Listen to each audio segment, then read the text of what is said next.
Thanks for that, buddy. Yeah, we're in the middle of wondering if people being possessed or destroyed, and you're out here constipated as hell. Woo! Yo, my boy leveled up here. Whoa, that would be cool. Bro, you need to chill. You need to find new religions or something. You see, this is why we let them cook. We knew we were gonna build into stuff and we'd start understanding. People just gotta have patience. Make sure you drop a like, show your support, subscribe if you're new around here. Patrons where you catch my full live reactions. Now, it is really funny though with Lord of Mysteries, as last week's episode, as I said with Isaac, just fantastic. I love the simplicity of it, personal one-on-one characters, and honestly just fantastic. It was just very easy to follow, and I felt like it really got across characterization well. This week's episode focuses back on the larger picture, and to be honest, we had flowcharts this episode. Like, that's how much information was being connected. But the way we've been so bamboozled, so conflicted on, like, what does this mean? What's going on? Like, what the hell does anything mean, right? Like, yeah, you can understand the whole, like, okay, sequences and abilities, this, that, and the third. But how does shit actually connect in the grand picture? We didn't know shit, really, until this episode. And while we still have a lot to learn, this does kind of remind me of episodes, like maybe not to the same degree, and I forget what episode it was specifically in Steins Gate. It was around 11, 12, or 13. I assume it was 12, the midway point. But those are the kind of episodes where you're like, you kind of have that light switch moment, your kind of eureka moment where you're like, oh shit, now I'm starting to get the picture. And while it's not to the same degree, this is kind of like a turning point again. And it's kind of funny, though, because every time I try to peek, I'll be like, okay, I'll go check the Lord of Mysteries Reddit, right? Because that's where, like, the discussions is, because r/anime is run by a bunch of bozos, so you don't get threads over there. So, it's always like, I guess what happens is the threads get flooded early by people who really hate the adaptation, and then, like, you'll see the 1 versus 100. They got their swords ready. Like, god damn, it feels like we're beating off a wave of pointless hate. It's really funny because it does feel like there is actually a lot of positivity towards this series, but the negativity is very loud. Not that, like, there's not a lot of negativity. It's just like they're so loud with their hatred that, like, they can't see that people are unironically getting probably the same type of enjoyment they had when they first read it. And from what I'm gathering, a lot of people was around this time when reading the novel also was kind of having that feeling of like, okay, things are starting to piece together, we understand it. So I think if the animation in question is getting that same feeling across, whether or not you're happy with not seeing certain things is probably irrelevant, given that an adaptation's entire purpose is to get across the idea and the feelings rather than specific scenes being animated in a specific way or glossed over, you know what I mean? Like, I think my favorite point of this episode is actually the whole digestion of the potion. And if my understanding's correct about this, now granted, there's a lot of information, our boy was kind of stuck, right? Like, the last little piece of his digestion of that potion. He can't do it until he had the requirements met. And the requirements aren't simply just like, oh, cast a fireball. No, it's like, for him, it was the understanding of not relying specifically on his divination, right? Like, it was like, he can't just, because he, up to that point, that's what he was doing.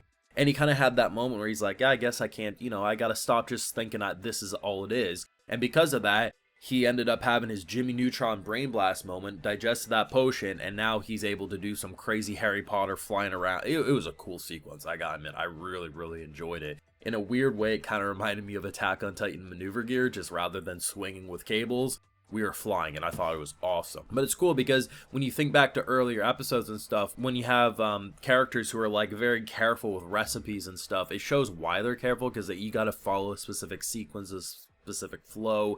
There's rules and everything, and I'm sure if you don't, there's also ways it could go horribly wrong and probably kill you and stuff. It's just, things are starting to make a little more sense in this world to me, and I appreciate it. But like, the big thing was that, and this is what I really like too, is since the beginning, everything has started with that notebook. And I like that seemingly with the first season. By the time we probably get to the end of the first season, we're probably going to have our big, like, truly first, like, okay, things fine, like, we're going back to episode 2 and 3, and we're like, oh, that's why this happened. It's just, It's very cool, and it kind of reminds me of the Apothecary Diaries, with how they use every single episode to go to a bigger thing, even if you think it's just a small, forgettable moment in the moment, right?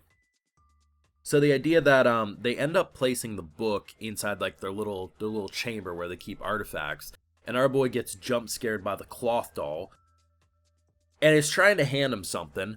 I don't think they subtitled it unless I missed it, but I don't want whatever love notes or suicide notes you be passing to me.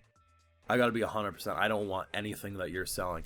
That thing could look like the hottest babe known to man, and the next time we see it, I'm good, boss. It seemingly only wants our boy, probably because he's the one who actually had connection with the book before, and it all probably started when, original Klein ended up popping himself in the head. But either way, it's all starting to click, man. And I like the fact that the more I feel like we get closer to answers, the more those answers open up new flowchart bubbles of things that are going to be even bigger and bigger, probably in the second, third, fourth seasons. And that's what's really cool about it. They are still remaining to have some action-packed fun moments, and I have to imagine that even the most diehard, I'm not even going to say haters, the most diehard,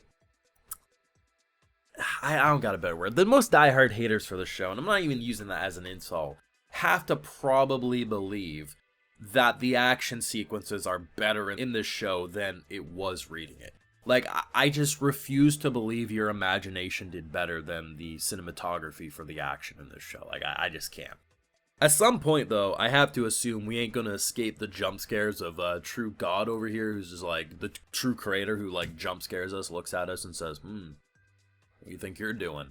Like, at some point, we ain't escaping that, and we're gonna have some like Evangelion moment where we're at the end of Eva or something. But that shit is creepy as much as it is cool. It's just fascinating because, like, the thing that I really appreciate, and I think this is going to be a poll that probably less than 3% of my audience will get, but if anyone's ever played Alan Wake 2, the way they do the kind of, like, the cases and the way you connect images to notes and just, like, the way you connect the mysteries, that's kind of what it reminded me of in this episode around the midpoint when he was really doing that, and it's just so cool. Like, everyone learns differently. Some people learn by hearing, some people learn by doing, some people learn by witnessing, right? It's all different. But I feel like what made this episode work is, while yes, if you are more of a hands-on learner, you can't really do that. But I think by having the combination of information overload via voices, but on top of having those flowcharts, it really makes most viewers probably come out of this saying, okay, I'm starting to like this more. I'm a firm believer you shouldn't watch things and if you don't like them. So if like people tell you it takes to episodes 5, 6, 7 for a show to get good, go watch something else. Life is too short to force yourself to watch shit you don't enjoy. The thing is I think this is the type of show that it's always kept at least a little bit there to keep you entertained even if you've been massively confused, and I think that's why if people do have patience, it's going to be very rewarding. All I think is that, even if you're disappointed in this adaptation, remember, and like granted, I didn't read it, but I'm seeing so many readers say this, that a lot of like, Donwa onlys are getting the same feelings that we got when reading it. So let them have fun. Like, clearly it's doing something right, even if it's not doing everything we want right. I think that's an important distinction. But let me know what you thought of episode 7. I mean, the past 2 episodes, easily the best for me. Let me know your feelings down below. Leave a like if you enjoyed, subscribe if you're around here. Of course, Patreon, full live reactions, and other exclusives like, hey, I give video shoutouts to all my patrons. So today we got Raffle, 404 IQ Detected, Blue Buddy, LA Ray, Mihasu, Phantomancer, and we also have Plato's Chicken. So I appreciate the support, everyone. Please take care, and y'all have a good one.